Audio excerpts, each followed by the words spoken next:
As the great globe's voice ceased for a moment, that strange staccato voice to which for many minutes Marlin and I had listened, I found my brain whirling with the things we had just heard.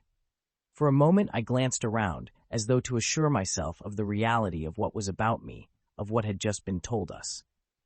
The great globe, the 30 silent Neptunians of the council around it, the other disc-bodied Neptunians who guarded us, these, with the towering black walls and strange twilight about us, only deepened the strange trance of horror in which I had listened. And now the great globe was speaking again. Thus it is clear to you how unalterable is the doom that we are loosing upon the sun's other planets, upon your own planet, to save our own. Nothing now can save your world, and the other worlds of the sun, from annihilation, and it is to make that clear to you that we of the Council have told you this much of what we have done. Nothing can save your world from death, yet you too of that world shall escape that death with us Neptunians.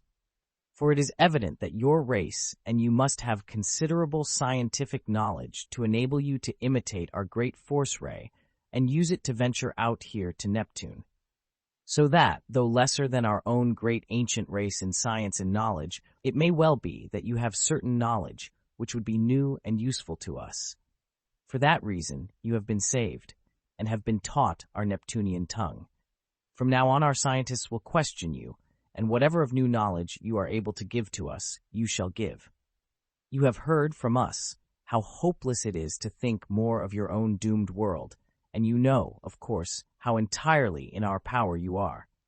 Therefore think well when you are taken back to your cell upon what you have learned here, since it is only for the sake of what little our knowledge might gain from you that you too have been preserved from the death. The great globe was silent, and before we could reply to it, could gather even our whirling thoughts. The Neptunians guarding us had closed about us again, pointing to the door through which we had come. As in a daze, Marlin and I were led through that door, the great globe turning and following us with its single vision eye as we went out. I think that neither Marlin nor I came to complete realization of our surroundings until we had been thrust once more into our little cell. For it was only then, staring toward me as though half unseeingly, that Marlin repeated slowly the great globe mechanism's last words. The death that in days will overtake our world, and the Neptunians are loosing that death on our world and all the sun's other worlds to save their own races. And that is the explanation of all, I exclaimed. The great ray that turns the sun faster, the other rays shooting out toward the stars, the dead and deserted surface of Neptune, the crowded surface of Triton. God, Marlin, if we could only get back to Earth with what we know. We must get back, he cried. Even if we escaped, we too could not turn off that great sun ray, could not wreck all its 20 controls. But if we could only get back to Earth and lead back here the fleet of space flyers that the world president planned to build. It's hopeless, Marlin, I said. We've thought of 1,000 ways of escape in the days that we've been here, and not one has even the wildest chance of success. Hopeless indeed it seemed to Marlin and me as we sat there silent in the dusky little cell. For the colossal epic of Neptune's past and mighty plan which we had heard there from the Council of 30, from their globe mechanism that centralized their minds, had implanted in us a profound despair. We had found at last the explanation of all this vast, enigmatic thing that was wrecking our universe, but had found in that very explanation new depths of hopelessness. Earth was doomed. The solar system as such was doomed. We saw it now, beyond all doubt, we, who alone of Earth's races knew whence that doom was coming.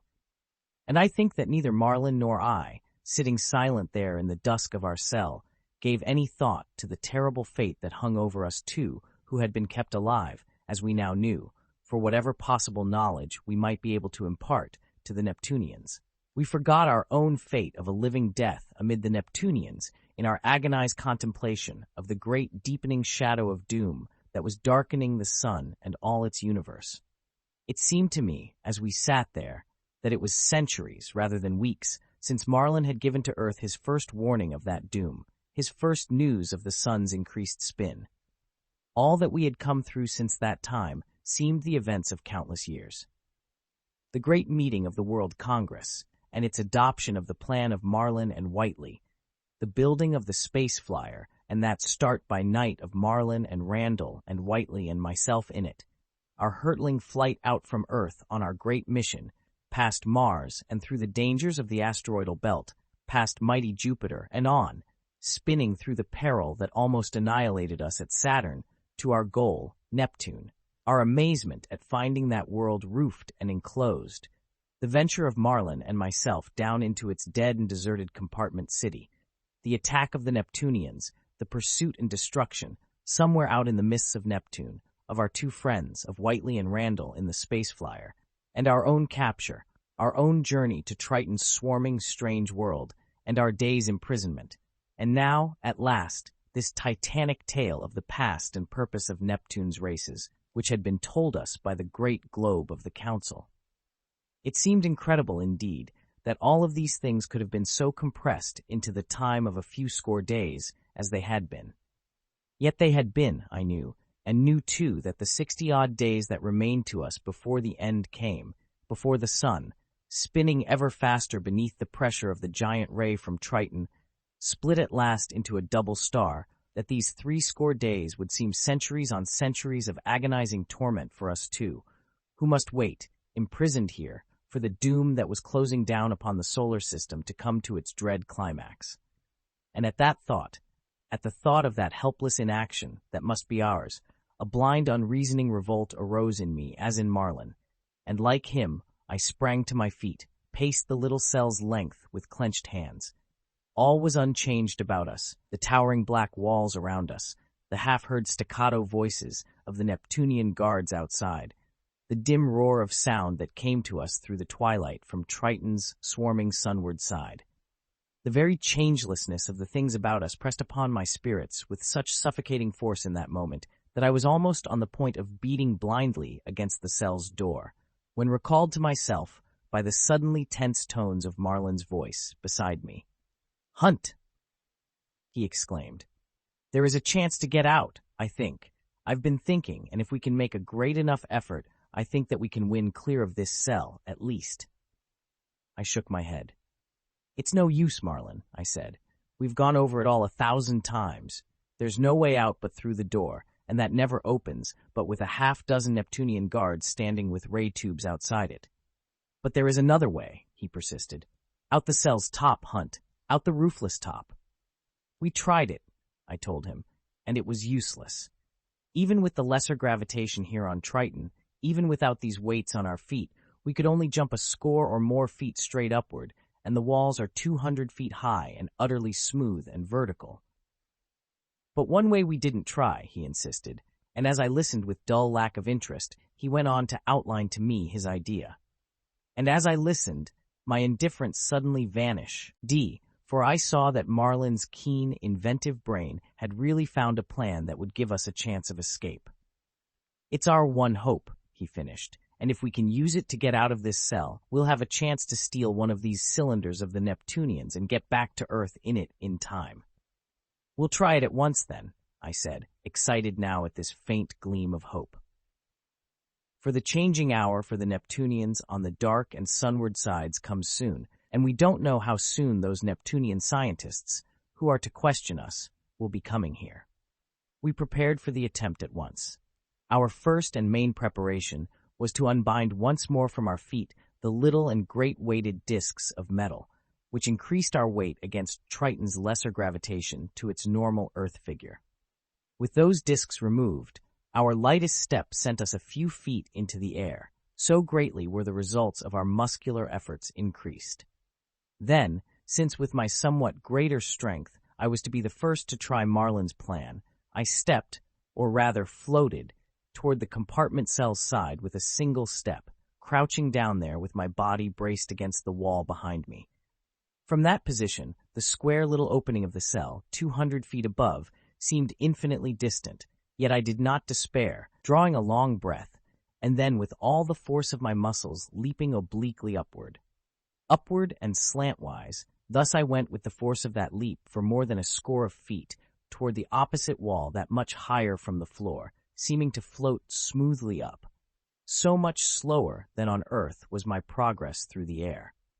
And as I shot smoothly toward the opposite wall, I was twisting myself in midair, so that when I struck that wall, more than a score of feet above the floor, it was my feet that struck it. And as they struck it, bent with my impact against the wall, I abruptly straightened them again, shot suddenly away from that wall again on an upward slant again toward the other wall. Again, as I floated upward, I was twisting in midair to strike that wall, feet foremost. And again as I struck it, I was kicking against it with my legs, so that hardly had I touched it, then I was shooting back across the cell again toward the opposite wall, but again on an upward slant, gaining a score of feet on each strange leap I made, thus across the cell. Thus, in zigzag leaps from wall to wall, I was progressing up the narrow cell toward its roofless top far above. It was just the same as when on Earth, a man in a wide chimney can work himself up from bottom to top of it by bracing himself now against one wall and now against another. And the fact that the cell was much wider, could only be touched one wall at a time, was counterbalanced by the fact of Triton's far lesser gravitational power, which alone was making it possible for me to continue my strange progress upward. On Triton alone, indeed, or on a world of similar size and gravitational power, was such a feat possible, for only thus could one leap with such new impetus each time from wall to wall, and twist in midair to strike braced for another leap.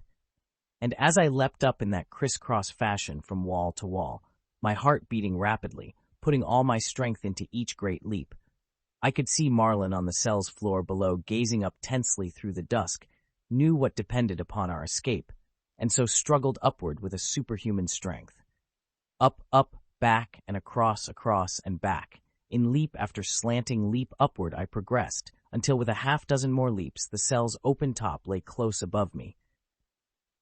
By then, though, the energy which I had summoned for this superhuman feat seemed fast waning, and as I shot from wall to wall, I realized that I was gaining less and less toward the top with each leap.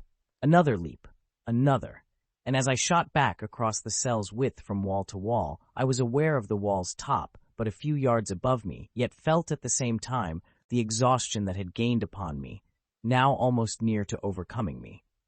Another leap. With agonized muscles, I propelled myself back to the opposite wall, with the top of that wall but a few feet above me. One more up-slanting leap would take me back up and across to the opposite wall's top, I knew. But in that tortured moment, I felt that I could never make it, and knew that if I missed it, I must inevitably fall downward. So, as I struck that wall feet foremost, I put the last of my strength into a great effort and shot floatingly across the cell's width for the last time. And this time, with hands outstretched, I struck the top edge of that opposite wall, fumbled with it for an agonizing moment, and then had grasped it and had drawn myself up on the thick wall's top. For a moment I lay across its top, oblivious to all else in the exhaustion that possessed me, inhaling and exhaling great panting breaths. Then, as I drew myself up a little, I peered about me.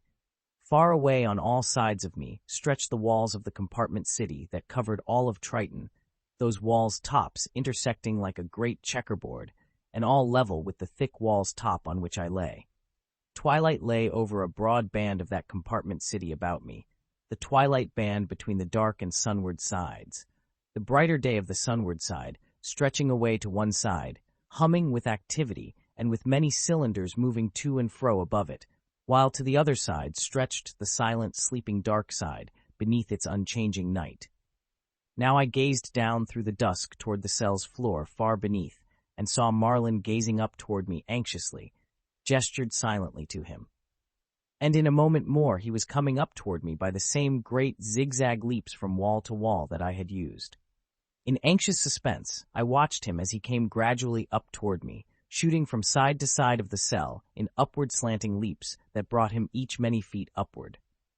Gradually, though, I saw that the force of his leaps was lessening, his upward progress slowing, as he, too, began to feel the waning of his strength. I knew that, older than myself as he was, those leaps were telling against Marlin even more than they had done against me, and in utmost suspense I watched as he came more and more slowly toward me. At last he was but a score or more feet beneath, his face tense and strained as he shot from wall to wall, gaining now but a few feet each leap. With clenched fingers, I watched him, powerless to help, saw him by a last gathering of his strength, making another upslanting leap, and another, until but one more was needed to reach up to the wall on which I crouched. And even as Marlin made that last leap, even as he shot across the cell's width and up toward the wall on which I crouched, I realized with a thrill of horror that he had leaped short. In that moment, as Marlin shot across the cell's width toward me with hands outstretched, I saw his white, strained face, and knew that even as I did, he realized the shortness of the leap that he had made with his last strength, realized that his outstretched hands would miss the wall's top by feet. That moment in which he shot across the cell, as his own hand struck the smooth wall of length, yet as he shot toward me, it was more by instinct than by conscious thought that I acted. Swiftly hooking my knees over the wall's top upon which I crouched, I hung with head and body downward into the cell, reached downward with hands open, and as Marlin shot across the cell, as his own hands struck the smooth wall of it, many feet below the top, I reached and grasped them tightly. A moment thus we hung there, he held by my own down-swinging body, and then holding his own hand by one of mine, I reached upward with the other, drew myself slowly and with an infinite effort upward. In another moment, I had drawn myself and Marlin onto the wall's top, and there crouched with him again in a silence of exhaustion for the moment. Only his and my own lessened weight on Triton had made it possible for me thus to save him. For but a moment we crouched there, then raised ourselves and looked quickly around us. Cylinders were moving to and fro from time to time over the compartments of the twilight band, from the sunward side, and we knew that if we remained upon the wall's top long, we would inevitably be discovered. We must descend into one of the compartments as swiftly as possible. But into which one? In an endeavor to solve the question, we began to crawl quietly along the top of the wall, gazing down upon its other side as we did so. The compartment on that other side was a cell like our own, and it was empty, but its only egress was into the hall between the cell rows, and that was guarded by the Neptunian armed guards. To descend into it, or into any of the other compartment cells, was useless, so along the wall's top we crawled, through the dusk, until in a moment or so more we found ourselves looking down into one of the irregular-shaped anterooms to the great circular compartment of the Council of 30. In the anteroom compartment stood the usual files of Neptunian guards, and as we saw them, far beneath us, we heard a sharp staccato order from one of them, saw them standing aside from the entrance to the great circular council compartment.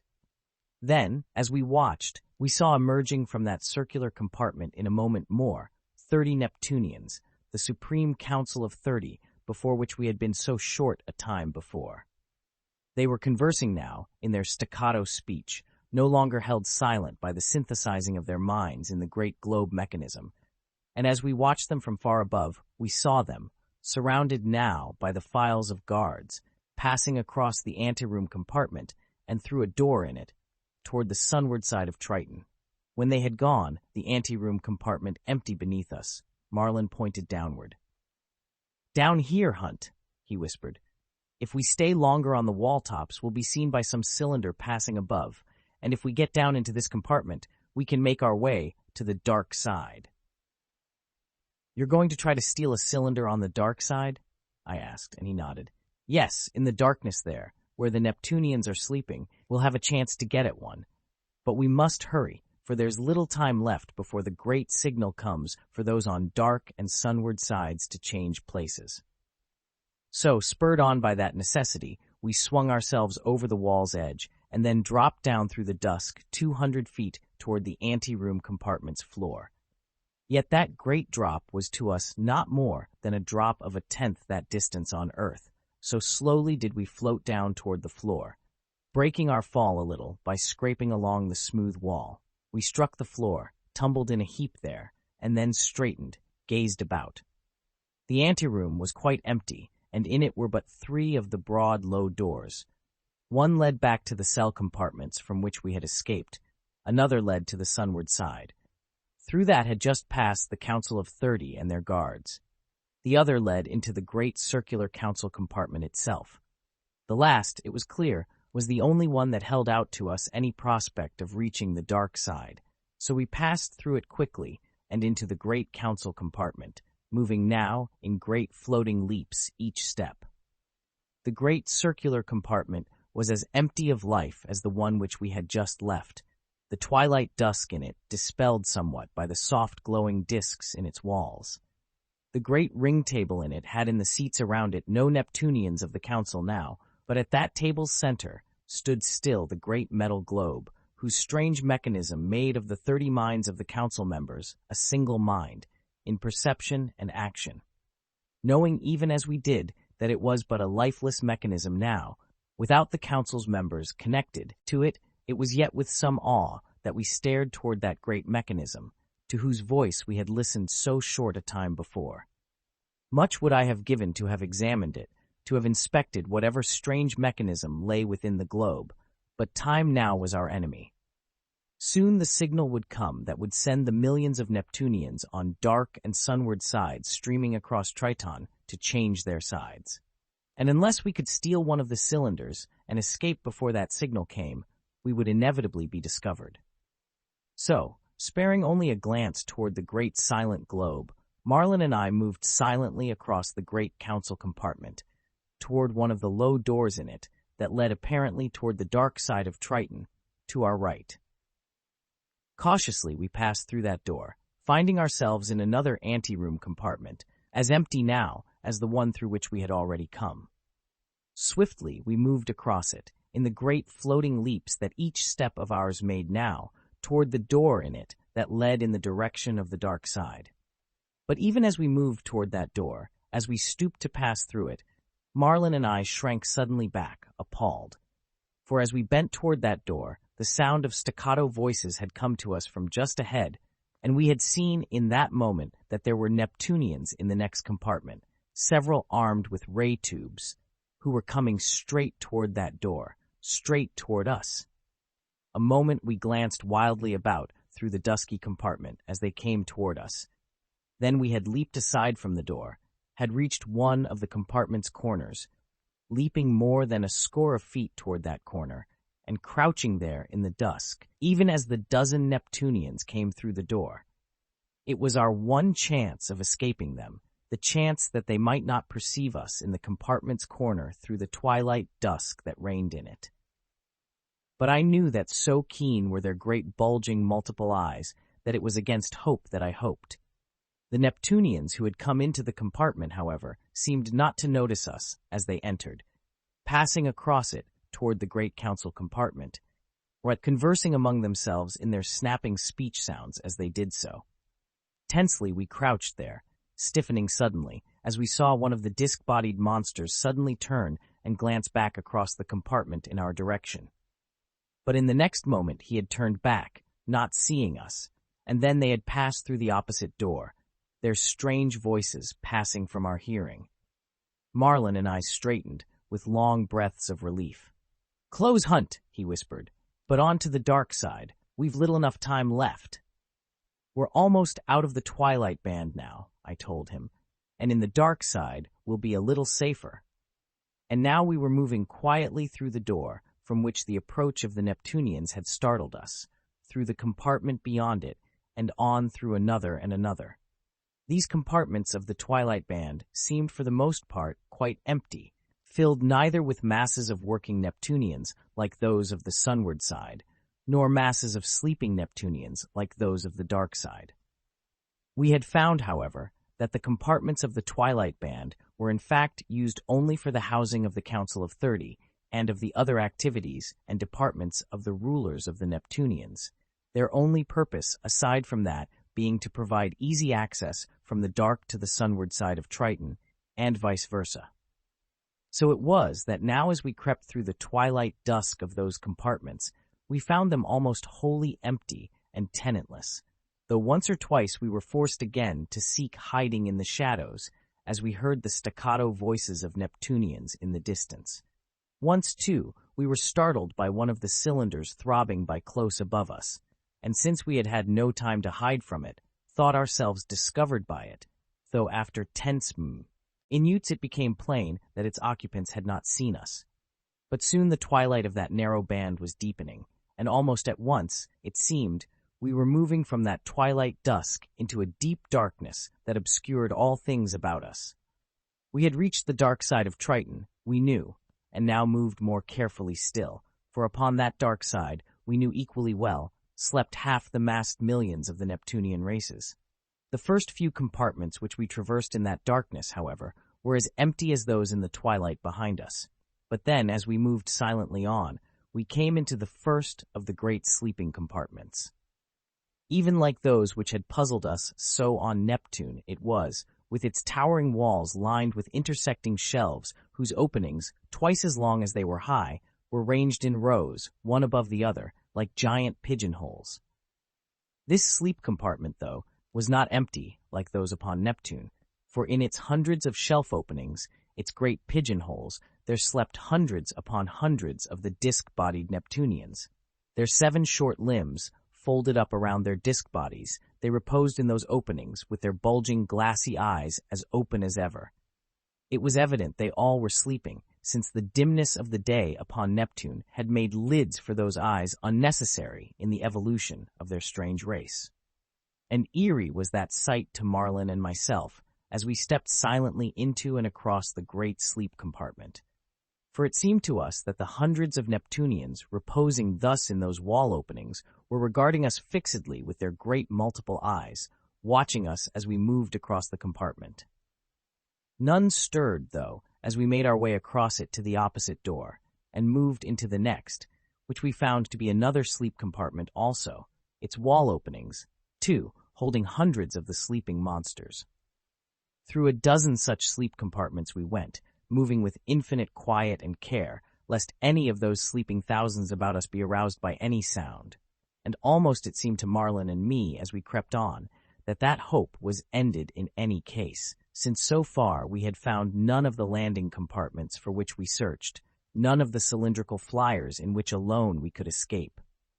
We had passed through other compartments that held the great heat-radiating globes, now great glowing globes whose intense heat was not radiated out horizontally at all, but sent up in vertical heat currents, which by convection in some way warmed all Triton's atmosphere.